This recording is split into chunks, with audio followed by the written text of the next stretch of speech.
Billahi minasyaitonirrajim. Bismillahirrahmanirrahim. Assalamualaikum warahmatullahi wabarakatuh.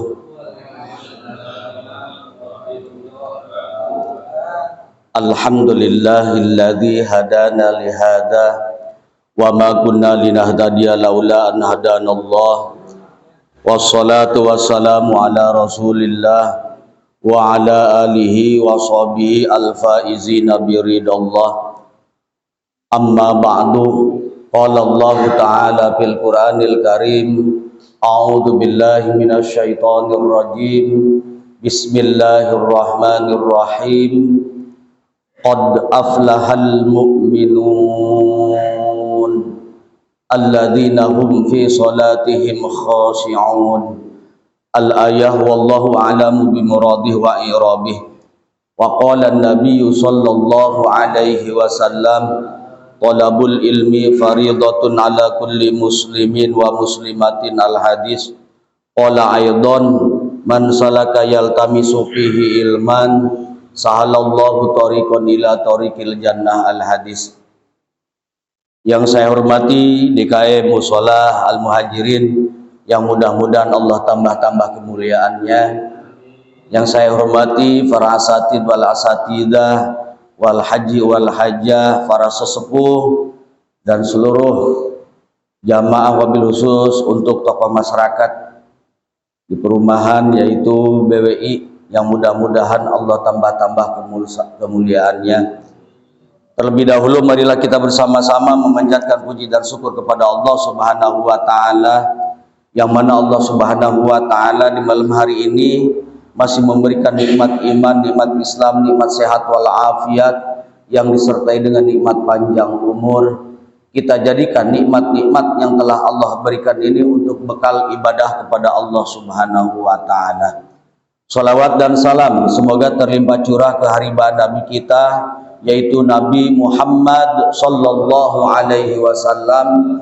Tidak lupa juga salawat dan salam semoga terlimpah curah kepada keluarganya, kepada para sahabat-sahabatnya, dan kepada kita sebagai umatnya yang selalu menjalankan ajaran-ajarannya ataupun sunnah-sunnahnya. Amin. Amin ya Allah ya Rabbal Alamin.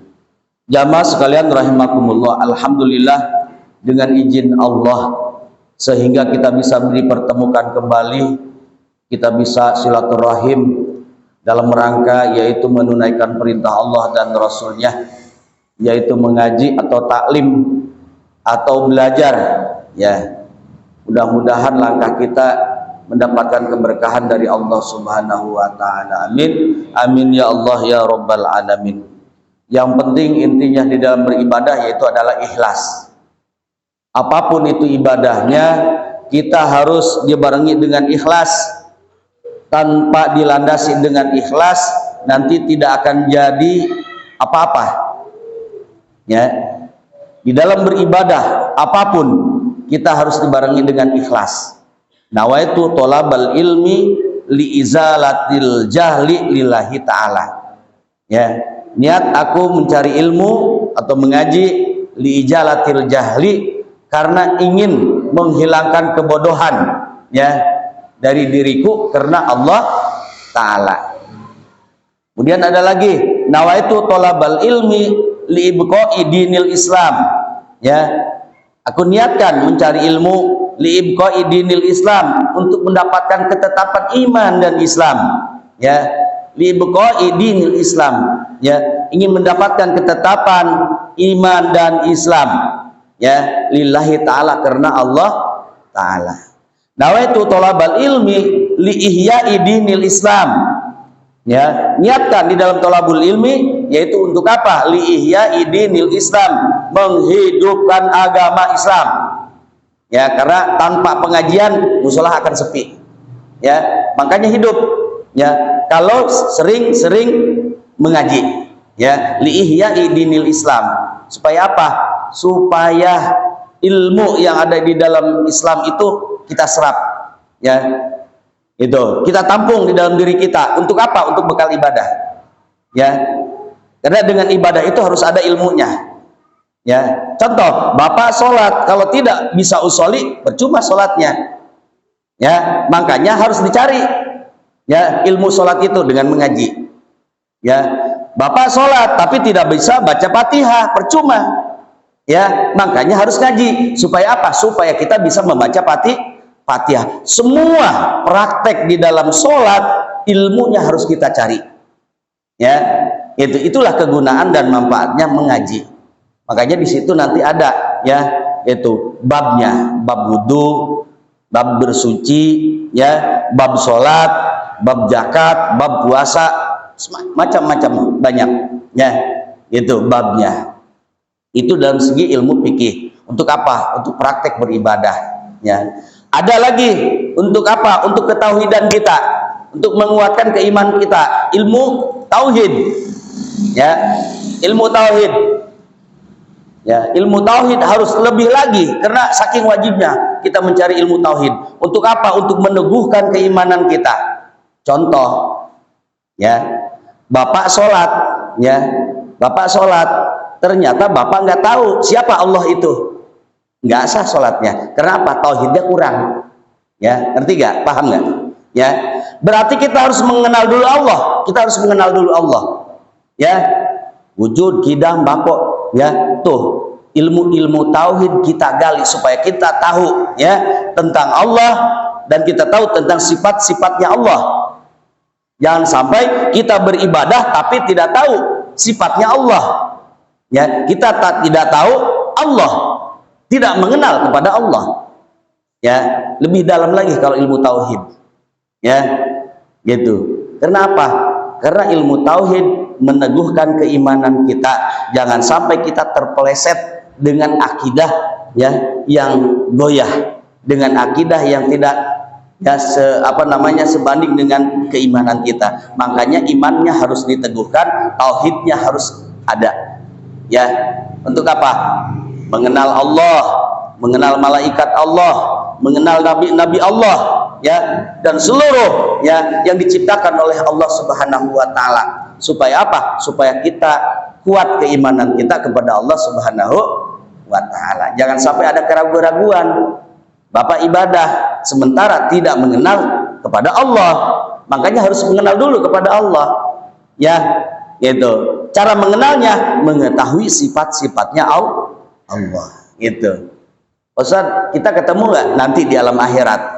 Ya, kita akan ketemu dengan Allah Subhanahu wa taala. Ya, insyaallah ya. Yang penting tadi ya, kita jadi orang baik, kita jadi orang yang beramal soleh, ya, dan kita menjadi orang yang dihapus dosa kita oleh Allah. Dengan adanya kita bersih dari dosa, insya Allah kita akan bertemu dengan Allah Subhanahu wa taala karena hak kita. Wa anna liqa'illahi ta'ala hakun, ya, sesungguhnya bertemu dengan Allah hakun adalah hak, benar. Karena apa? Karena kita ingin bertemu dengan Allah Subhanahu wa taala, ingin bertemu Rasul, ya, gitu. Karena itu hak kita sebagai manusia yang menjadi orang yang beriman, menjadi orang yang takwa, menjadi orang ya yang menjadi pengikut Nabi Muhammad sallallahu alaihi wasallam. Wa anna liqa'illahi ta'ala hakun. Itu ya. Ingin bertemu dengan Allah itu adalah hak, ya. Itu benar adanya. Itu. Ya, insyaallah mudah-mudahan ya, yang penting tadi ya bersihkan dulu diri kita dari dosa kita, ya. Karena apa, Pak? Nabi Muhammad mau bertemu Allah itu dibelek dulu. Ya, dibelek dulu nih hatinya. Waktu di Isra Mi'rajkan, ya, dibawa ya dekat ya yaitu Ka'bah, dekat Hijr Ismail, kemudian dibelek dulu, dibersihkan hatinya. Supaya apa? Supaya tidak menjadikan dosa. Ya, dibersihkan. Ya, kemudian disiram dengan air Zam-Zam oleh malaikat. Karena apa? Karena mau Isra Mi'raj. Ya, mau bertemu dengan Allah Subhanahu wa taala. Makanya dibersihkan dulu. Jangan sampai ada sifat munafik, jangan sampai ada sifat kotor, jangan sampai ada sifat jelek di dalam dirinya. Dibersihkan hatinya oleh Allah Subhanahu wa taala. Itu ya, makanya di sini kita harus mengenal kepada Allah Subhanahu wa taala, mengenal kepada Rasulullah Shallallahu alaihi wasallam. Wajib kita mengenal ya tentang sifat-sifat Allah. kemudian mengenal kepada Rasulullah Shallallahu Alaihi Wasallam. Kecintaan kita kepada Allah Subhanahu Wa Taala, cinta kita kepada Rasulullah Shallallahu Alaihi Wasallam. Wajib hukumnya melebihi cinta kita kepada anak dan istri kita. Karena apa? Ya, karena dijelaskan ya di dalam satu hadis ya, Nabi Daud alaihissalam. Nabi Daud ya, dia seorang nabi ya, bertemu kepada Allah. Kemudian bertanya kepada Allah Subhanahu wa taala. Kata Nabi Daud, "Ya Allah, ya, nikmat apakah yang engkau menurut Tuhan gitu ya, menurut Allah, menurut di sisimu nikmat yang paling kecil?" Ya. Jadi Nabi Daud bertanya kepada Allah Subhanahu wa taala, "Unjukkan, Pak, ya, nikmat yang paling terkecil munggu Allah apa?" Ya. Jawab Allah, ya. Allah menjawab, kata Allah, yaitu adalah napas yang engkau berikan. Ya, napas yang engkau pelihara. Ya, yang ada di dalam badan ya engkau, napas oksigen ya yang ada di dalam diri kita, itu adalah nikmat yang paling kecil menurut Allah. Ya, nikmat yang paling kecil menurut Allah. Menurut manusia besar atau kecil, Pak? Besar. Tanpa napas ya, tanpa oksigen yang Allah berikan, nggak bakalan hidup kita. Makanya itu menurut Allah kecil, itu belum seberapa. Ya, itu. Jadi oksigen, napas yang kita hirup ya, itu adalah nikmat kecil menurut Allah Subhanahu wa taala. Ya, tapi menurut manusia itu adalah nikmat paling besar. Dengan adanya oksigen tersebut kita bisa hidup, Pak. Itu kata Allah. Kemudian Nabi Daud alaihissalam bertanya lagi ya kepada Allah, "Ya Allah, nikmat paling besar apakah ya menurut di sisimu?" Nikmat besar. Ya.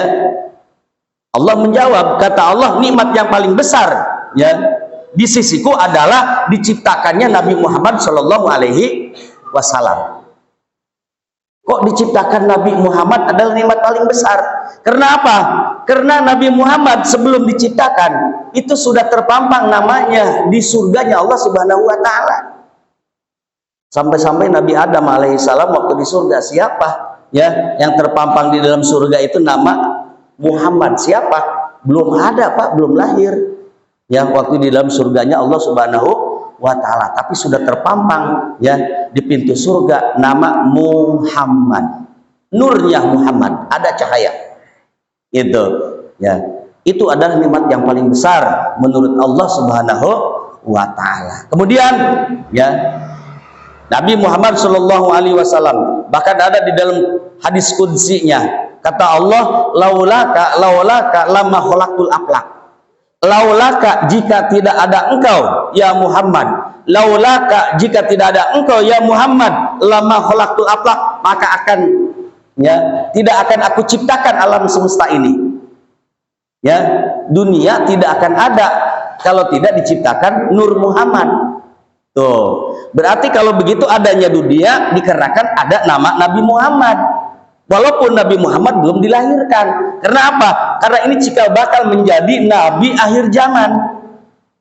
Ya, di surga sudah ada, padahal orangnya belum lahir. Ya, itu. Kemudian Nabi Adam alaihissalam membuat kesalahan, cuma satu. Kesalahannya apa? Yaitu memetik buah kholdi, dirayu oleh iblis. Ya kan? Ya, akhirnya kenapa? Karena Siti Hawa pengen buah kholdi. Cuma satu dosanya itu doang, Nabi Adam akhirnya ya dikeluarin dari surga ya Allah Subhanahu wa taala. Masuk kemana? Ke alam dunia. Ya. Nah, alam dunia ini setelah Nabi Adam dikeluarkan dari surga kemudian ya dilempar ke dunia, dunia diciptakan oleh Allah. Karena apa? Ya, karena wasilahnya Nabi Adam, karena akan ada Nabi Muhammad. Tuh. Tanpa ada Nabi Muhammad, mungkin Nabi Adam nggak bakalan dilempar ke dunia. Ya, secara otomatis Nabi Adam dari surga cuma satu kesalahannya, dia memetik buah kholdi, kemudian ya dilempar ke alam dunia, ketemu dengan Siti Hawa di alam dunia ini, akhirnya turun temurun ya, gitu ya, putra-putra Nabi Adam salam. Yang terakhir menjadi nabi adalah Nabi Muhammad sallallahu alaihi wasallam. Tuh, ya. Gitu. Jadi di surga sudah terpampang Muhammad, kemudian ya Nabi Adam diturunkan ke dunia, otomatis Nabi Muhammad sallallahu alaihi wasallam dilahirkan dengan adanya Nabi ya Adam alaihis salam. Itu ya, makanya kita bersyukur Pak ya dengan adanya Nabi Muhammad sallallahu alaihi wasallam. Makanya setiap maulid pasti ada maulid ya, yaitu nggak meriah baca marhabaan. Karena apa? Di situ dibacakan kisah-kisah sirah nabawiyah, kisah-kisah kenabian Nabi Muhammad sallallahu alaihi wasallam. Itu ya. Kemudian disampaikan kepada umatnya, walaupun kita belum mengenal Nabi Muhammad, tapi kita sudah mengenal risalahnya Nabi Muhammad, sudah mengenal ajarannya Nabi Muhammad ya. Kemudian kita mengamalkan apa yang disampaikan oleh Rasulullah sallallahu alaihi wasallam. Apa? Yaitu membaca sholawat atas Nabi sallallahu alaihi wasallam. Ya, dikatakan di dalam Al-Barjanji, al jannatu wa na'imuha sa'dul liman yusalli wa yusallim wa yubarik alaihi, kan gitu ya. Ya, al jannatu wa na'imuha, surga dan nikmat-nikmatnya surga, sa'dun keberuntungan.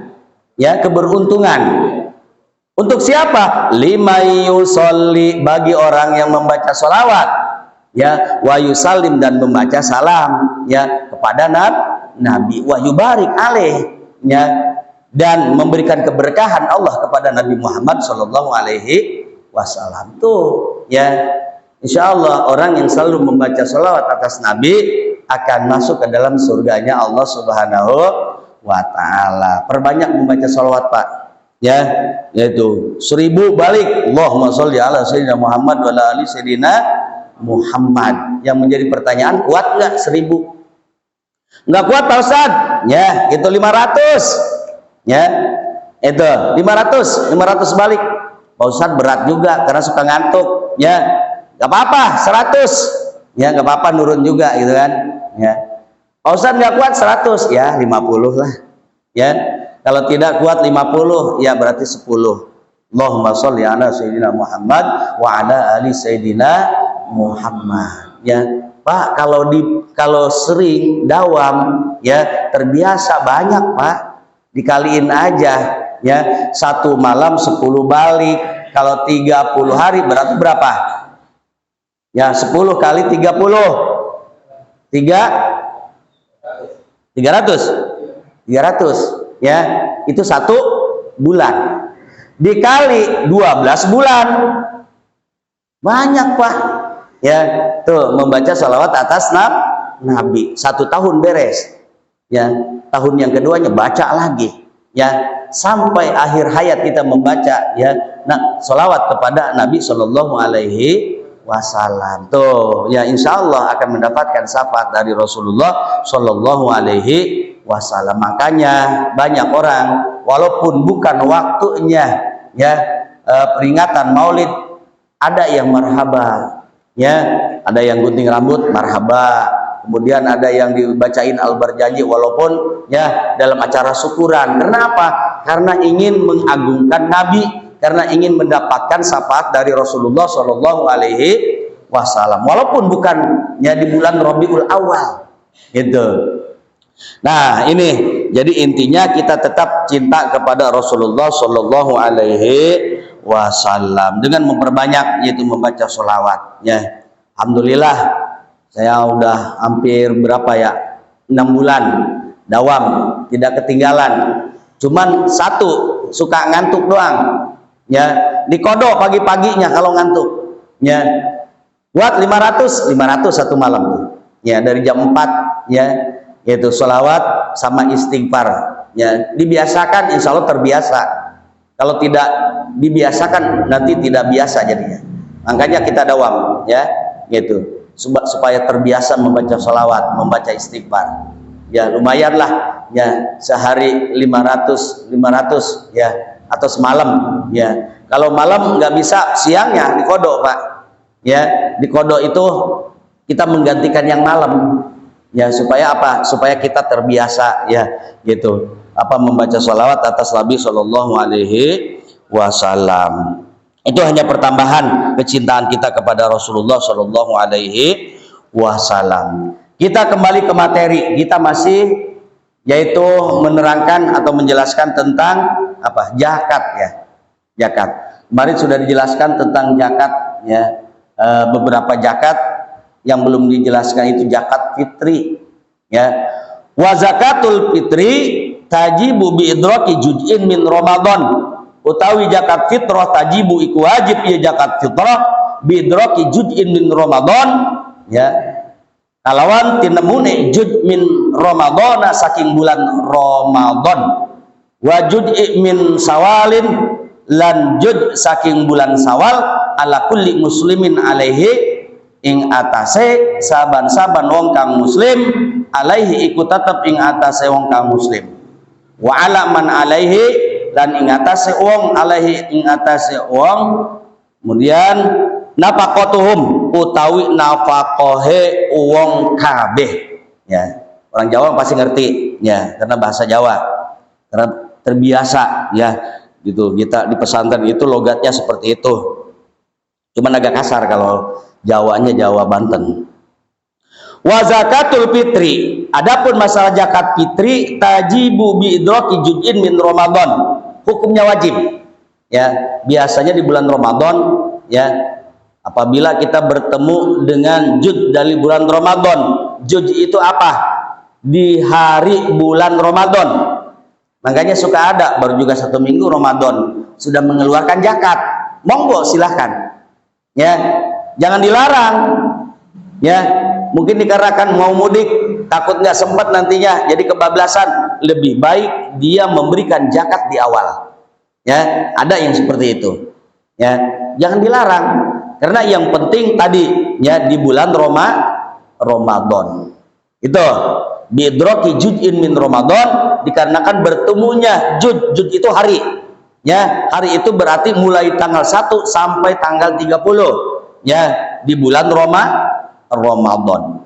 Kemudian wajud'i min Sawalin ala kulli muslim alaih, bahkan hukumnya wajib ya di akhir bulan Ramadan atau awal bulan Syawal. Awal bulan Syawal itu ya sebelum melaksanakan yang namanya sholat Idul Fitri ya. Awas, biasanya kan 1 Ramadan 1 Syawal itu kan Idul Fitri ya. Sebelum kita melaksanakan sholat Idul Fitri sudah ditunaikan zakat fitrahnya ya, mulai subuh atau malamnya ya gitu. Walaupun umpama jam 12 nih, jam 12 habis ya Ramadan nih, jam 12 itu habis Ramadan ya. Karena apa? Besoknya tanggal 1 Syawal mau sholat Idul Fitri, nggak jadi masalah ya. Walaupun tanggal di jam 12 itu sudah menunjukkan 1 Ramadan ya 1 Syawal, dikarenakan belum melaksanakan sholat Idul Fitri, silahkan untuk memberikan zakat fitrah. Yang penting tadi sebelum ya gitu, sebelum selesai Idul Fitri, sholat Idul Fitri ya. Ada nggak yang biasanya sambil ya apa namanya mau sholat Idul Fitri sambil nganterin zakat fitrah? Ada nggak? Pernah ada yang ngalamin ya gitu. Kalau ada yang ngalamin berarti dia karena repot ya. Bisa nggak diterima? Bisa. Yang penting tadi sebelum sholat Idul Fitri masih bisa, walaupun 1 Syawal ya. Tapi kalau sudah melaksanakan sholat Idul Fitri nggak bisa ya. Cuman alhamdulillah kalau di kita biasanya yang mulai terakhir ya, atau di hari terakhir itu sudah kelar semua ya. Malam Idul Fitri itu sudah dibagikan gitu ya. Nah jadi terus bagaimana Pak Ustadz kalau kita memberikannya setelah sholat Idul Fitri? Itu bukan termasuk zakat fitrah lagi, itu termasuknya sodako biasa ya, sodako biasa. Makanya kebanyakan yang memberikan zakat fitrah itu yaitu adalah di bulan Ramadan, khususnya pada malam Idul Fitri ya itu. Karena dikhawatirkan nanti kalau kebablasan ya pagi kemudian melaksanakan sholat Idul Fitri, dia enggak zakat, ya udah berarti sudah kehilangan bulan Ramadan atau untuk melaksanakan yang namanya zakat fitrah, ya udah kebablasan Pak, ya gitu. Jadi memberikan zakatnya sesudah Idul Fitri itu bukan zakat lagi, tapi termasuk sedekah biasa nantinya, ya. Makanya harus ada kehati-hatian, ya. Sebelum kita malam takbiran itu dia anjurkan sudah selesai semua, ya, mulai dari masalah zakatnya bahkan sampai pembagiannya, ya, supaya apa? Supaya fakir miskin mustahik zakat, ya, dia benar-benar menerima tentang zakat itu, ya, jangan sampai lambat, gitu. Makanya hukumnya wajib harus diberikan, ya, bagi setiap orang muslim atau dirinya orang-orang yang wajib dinafkahi juga apabila mereka muslim wajib memberikan zakat. Siapa yang diberikan nafkah? Anak. Kita punya anak dua, karena kewajiban kita menafkahi, maka kewajiban orang tuanya memberikan zakat, ya. Kenapa? Karena ada yang menanggung, gitu. Karena anak ini belum dewasa, karena anak ini belum mapan untuk memberikan zakat. Makanya sebagai yang memberikan nafkah, yaitu orang tuanya, kewajibannya untuk memberikan nafkah bagi anaknya, itu, ya. Terkecuali kalau anaknya sudah mandiri, ya, sudah mandiri itu dia sudah dewasa, kemudian punya penghasilan sendiri, berarti kewajiban dirinya untuk memberikan zakat fitrah, ya. Kalau yang belum mandiri, ya, berarti kewajiban yang memberikan nafkah yaitu adalah orang tuanya untuk memberikan zakat fitrah tersebut, ya. Setiap orang muslim wajib harus memberikan zakat tersebut. Bahkan wa alaman alaihi nafaqatuhum, bahkan wajib, ya, atas orang yang memberikan nafkah yaitu orang tuanya memberikan zakat sebagai zakat untuk anaknya. Idza kanu muslimina ala kulli wahidin, ya, wajib diberikan. Kemudian idza kanu muslimin, apabila keadaan yang memberikan nafkahnya itu adalah orang muslim, ya. Jadi zakat itu berlakunya bagi orang muslim, ya, gitu, bagi orang muslim. Bagaimana kalau non muslim? Ya, di dalam Islam tidak ada kewajiban untuk memberikan zakat, ya. Ustaz, dia kekeh maksa, ya, pengen seperti kita, berarti kebaikan namanya, ya, atau sedekah biasa, monggo, ya, kalau memang dia ingin berbuat baik atau dia ingin bersedekah. Tapi sebetulnya bagi non muslim tidak ada kewajiban, ya. Kewajibannya itu bagi orang muslim, gitu. Ala kulli wahidin sa'un, setiap orang dewasa atau anak-anak satu sok, ya, 3,5 liter, ya, dari bahan makanan pokok. Kalau umpamanya padi, ya beras, ya, gitu. Kalau untuk zakat fitrah kan biasa beras, karena beras itu yang dipakai untuk makan, yang bisa menguatkan bagi kita, gitu. Makanya wajib harus memberikan zakat fitrah, gitu, ya. Nah, untuk zakat fitrah ini kepada siapa harus diberikan? Ini harus transparan, ya, transparan, ya. Dijelaskan di dalam Al-Quran, ya.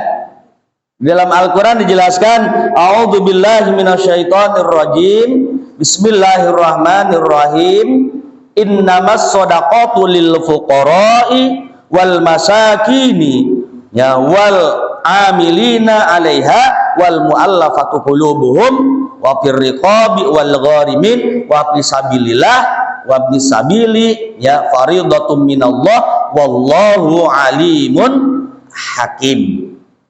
Harus transparan, Pak, untuk memberikan zakat fitrah, ya. Karena kalau kita tidak transparan memberikan zakat fitrah, jangan disalahkan kalau di dalam zakat fitrah itu ada yang usil, ada yang ngomong, kemudian ada lagi banyak, ya. Ini di dalam bermasyarakat, belum lagi nanti dengan Allah, ya, repot kalau udah dengan Allah nih. Mungkin kalau dengan manusia, kalau ada kekurangan atau ada yang nggak kebagian masih bisa, Pak. Ya, zakat fitrah ada yang nggak kebagian, dia itu fakir miskin, masih bisa kita handle, ya, gitu, dengan zakat yang masih ada. Tapi kalau ada kesalahan, ya, di dalam pembagian tersebut, urusannya dengan Allah repot, kita berarti dosa, ya, gitu. Kalau memang tidak transparan, ya, kalau tidak teratur untuk pembagiannya. Mana yang berhak atau mustahik zakatnya? Yang pertama lil fuqara, ya. Di sini dijelaskan, ya. Wa yajibu sarfuha ila man wujida minal fuqara. Zakat itu wajib diberikan, ya. Diberikan, ya, ila man wujida minal fuqara, terhadap orang, ya, fakir miskin. Fuqara itu fakir. Beda fakir miskin, ya. Ada fakir, ada miskin. Nah, ini zakat fitrah harus diberikan kepada orang-orang fakir, ya. Dijelaskan di dalam ilmu fikih, yang namanya orang fakir itu adalah orang yang, ya, lemah, orang yang amat sengsara, kemudian di dalam hidupnya dan tidak mempunyai harta dan pekerjaan, tidak mempunyai tenaga untuk memenuhi penghidupannya, maka dia berhak untuk menerima zakat fitrah. Ya, cuman kadangkala di kita mah, ya, itu kebanyakan pengennya dikasih. Ya, orang itu mampu, orang itu punya, kadangkala pengen, gitu kan. Kita tuh, ya, gitu. Sifatnya seperti itu.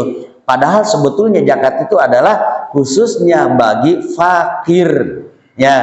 Bagi orang yang amat sengsara hidupnya dan tidak mempunyai harta sama sekali dan tidak mempunyai pekerjaan, ya, atau tidak mempunyai tenaga dikarenakan dia sakit mungkin, ya, tidak bisa bekerja, ya, apalagi untuk memenuhi kehidupannya, maka orang tersebut berhak untuk, ya, menerima zakat fitrah. Ini mah orang sehat, ya, orang punya, malah ngaku saya mustahik zakat, ya, hancur, ya, nantinya orang fakir tidak mendapatkan, ya, gitu. Seharusnya kita itu menjadi orang yang memberi, bukan orang yang menerima, gitu, ya. Kita itu seharusnya seperti itu, Pak, ya. Di dalam satu ibadah kita harus memberi, jangan kita mau menerima. Kenapa? Memberi menjadikan pahala, menerima belum tentu jadi pahala. Kenapa? Karena dia orang cukup, ya. Itu. Yang kedua adalah apa? Yaitu miskin wal masakin. Yaitu adalah orang-orang miskin, ya. Tarifnya orang miskin ialah orang yang diberi tugas, ya, untuk untuk penghidupannya, ya. Kemudian dan di dalam kekurangannya. Jadi serba dia itu tidak cukup penghidupannya dan serba kekurangan.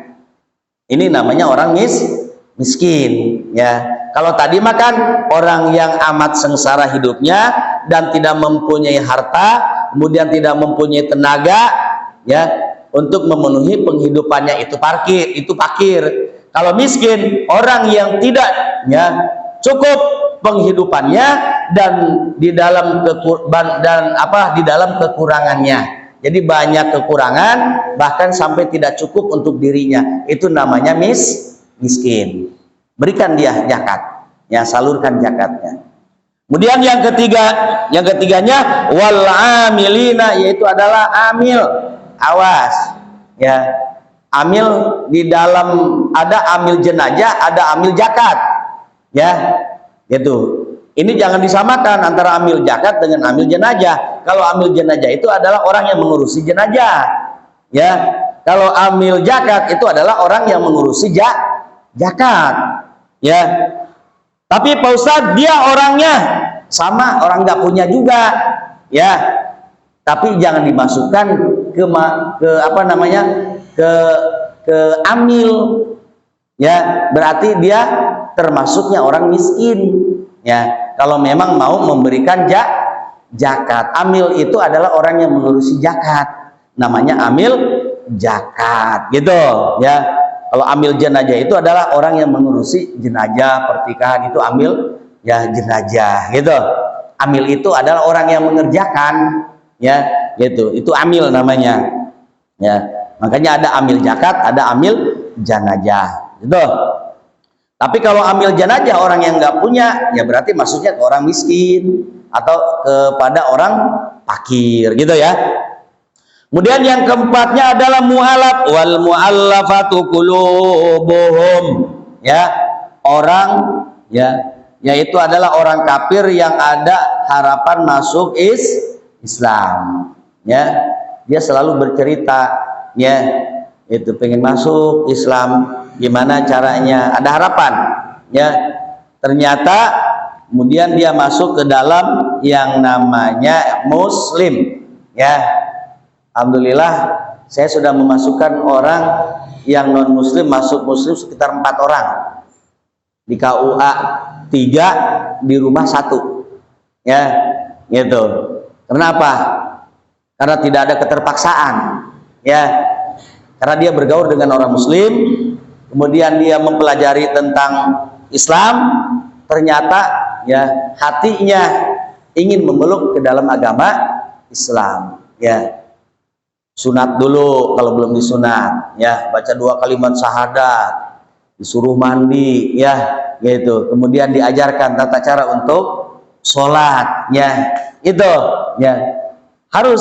Kenapa? Karena dia mau masuk muslim, harus tahu tentang agama Islam, gitu. Jadi dia masuk muslim, ya, berarti mu'alaf ini butuh dan berhak untuk diberikan yang namanya zakat fitrah. Jarang-jarang di kita mah Pak.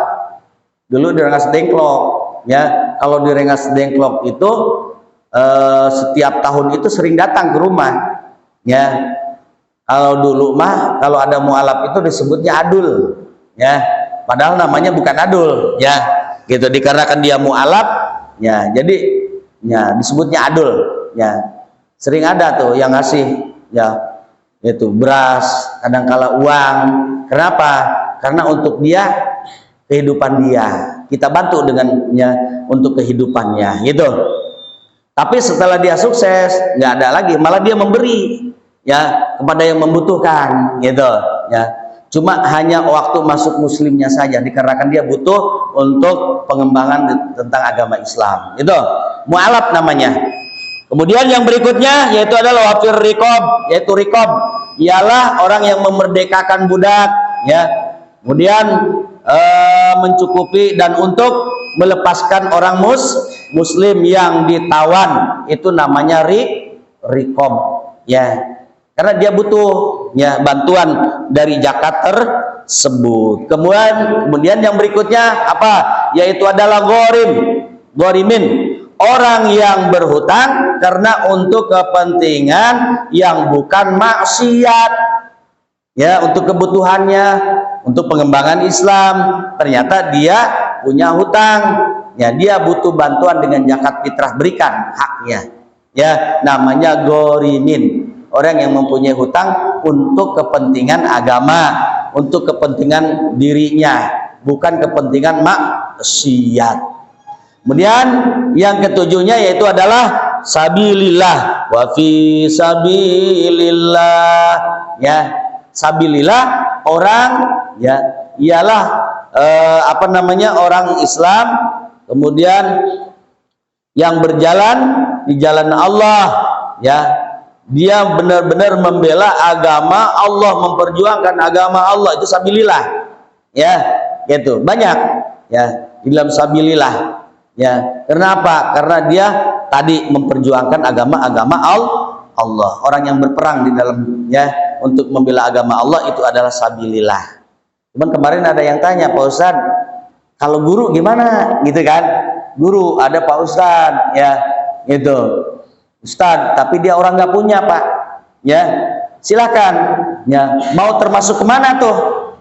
Ya, kalau untuk sabilillah, karena dia memperjuangkan di dalam agama untuk apa?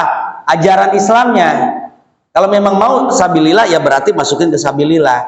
Karena apa? Karena dia memperjuangkan agama Islam dengan ajaran-ajaran Islam disampaikan kepada muridnya, ya, bukan berperang, ya, karena kan tidak ada perang, gitu. atau mau dimasukkan ke fakir atau ke miskin, silahkan ya. Itu kalau memang ingin memberikan kepada guru atau kepada asatid ya, gitu, karena mereka juga ya, ada yang berhak. Kemudian yang terakhir, yang ke-8, yaitu adalah ibnu sabil, ialah orang yang sedang dalam perjalanan ya, para musafir. Kemudian orang yang mondok mencari ilmu, butuh dia untuk dibantu dengan dana, yaitu atau dengan zakat fitrah, bantu mereka ya. Karena apa? Mereka ada hak ya dalam menuntut ilmu ya, perlu dibantu oleh zakat tersebut. Itu saja yang bisa sampaikan, insyaallah nanti kita akan menjelaskan yaitu tentang wajibnya berpuasa ya. Karena biasanya zakat ada di bulan puasa, kemudian puasa biasanya dibahas lagi ya. Ini mudah-mudahan menjadikan ilmu bagi kita ya tentang zakat ya, ataupun tentang yang lainnya. Karena tanpa didasari dengan ilmu, mungkin ya kita jadi bodoh Pak, tidak tahu tentang zakat fitrah, tidak tahu tentang puasa ya. Mudah-mudahan ada manfaatnya untuk kita. Mari kita bersama-sama berdoa kepada Allah, kita bermunajat kepada Allah. Mudah-mudahan kita semuanya diberikan kesehatan oleh Allah Subhanahu wa taala. Mungkin di antara keluarga kita ada yang sakit, kita doakan ya supaya diberikan kesembuhan, diganti dengan kesehatan oleh Allah Subhanahu wa taala. Ala hadiniyah wa likulli niyatin shalihah wa ila hadratin nabi al-fatihah. A'udzubillahi minasyaitonir rajim. Bismillahirrahmanirrahim. Alhamdulillahirabbil alamin arrahmanir rahim maliki yaumiddin iyyaka na'budu wa iyyaka nasta'in ihdinas siratal mustaqim siratal ladzina an'amta 'alaihim ghairil maghdubi 'alaihim waladdallin. Rabbi ighfir lana wa liwalidayna amin ya dzal jalali wal ikram. Allahumma shalli ala habibina wa syafiina wa maulana Muhammad wa sallim wa radhiyallahu tabaraka wa ta'ala sadatina sahabi sayyidina rasulillahi ajmain. Amin amin ya Allah ya rabbal alamin ya mujibas sailin. Alhamdulillahi hamdas syakirin hamdan naimin hamdan yuafi ni'amahu wa yukafi mazidah ya rabbana wa ilahana wa lakal mulku wa lakas syukru wa yanbaghi li jalali wajhikal karim wa 'azimi sultanik. Rabbana atina fid dunya hasanah wa fil akhirati hasanah wa qina adzabannar. Bi fadlika subhana rabbika rabbil izzati amma yasifun wa salamun alal mursalin walhamdulillahi rabbil alamin. Hadanallahu wa iyyakum ajmain. Wassalamualaikum warahmatullahi wabarakatuh. Waalaikumsalam.